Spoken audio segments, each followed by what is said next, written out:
Selama ini seorang presiden dianggap memiliki jabatan prestis dengan gaji fantastis. Berbagai fasilitas mewah didapatkan dengan mudah. Selain gaji, presiden juga biasanya mendapatkan hak tunjangan sehingga tak heran memiliki kekayaan yang mumpuni. Alih-alih hidup dalam kekayaan dari jabatannya, mereka malah memilih hidup sederhana, bahkan ada yang menolak untuk tinggal di istana negara. Berikut daftar presiden termiskin di dunia. Presiden termiskin di dunia yang pertama adalah mantan presiden Uruguay, Jose Mujica. Mujica menjabat sebagai presiden Uruguay ke-40 sejak Maret tahun 2010 hingga Maret tahun 2015.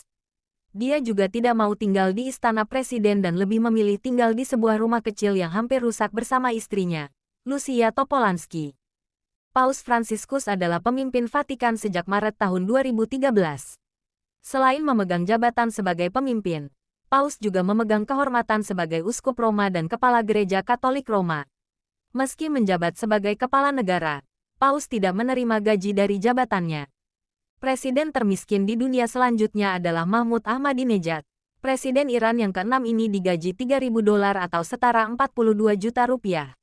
Namun gajinya sebagai presiden tidak diambil dan hanya mengambil gaji sebagai dosen yakni $250 atau setara 3,5 juta rupiah. Dia dikenal sebagai pria bersahaja dan sederhana. Untuk kegiatan sehari-hari, Mahmud Ahmadinejad hanya mengandalkan mobil tua. Bahkan mobil tersebut pada akhirnya dijual untuk sebuah acara amal. Saat pertama kali menjabat sebagai presiden, dia juga menyumbangkan karpet-karpet mewah di istana kepresidenan ke berbagai masjid di ibu kota Teheran, Iran. Joyce Banda, presiden wanita pertama di Malawi ini juga termasuk yang termiskin di dunia. Tak lama setelah terpilih sebagai presiden, Joyce Banda menjual jet presiden dan 60 mobil limosin Mercedes dengan tujuan menghemat keuangan negara. Uang penjualan aset-aset negara digunakannya untuk memberi makan 1 juta warga Malawi. Saat kunjungan kenegaraan, dia bahkan tak keberatan naik pesawat komersil bersama dengan rakyat biasa. Fidel Castro, mantan presiden Kuba ini juga termasuk presiden termiskin di dunia.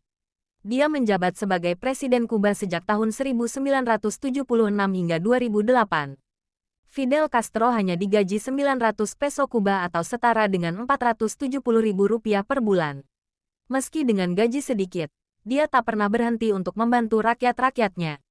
Salah satu kebaikan Fidel Castro yang paling diingat adalah ketika menampung korban bencana banjir di dalam kantor kepresidenan. Jadi, meskipun dikenal sebagai presiden termiskin di dunia, prestasinya dan dedikasinya dalam melayani rakyatnya tidak bisa diabaikan. Ia membuktikan bahwa kekuasaan dan pengaruh bukanlah semata-mata tentang kekayaan pribadi, tetapi tentang komitmen dan keberanian untuk membuat perbedaan.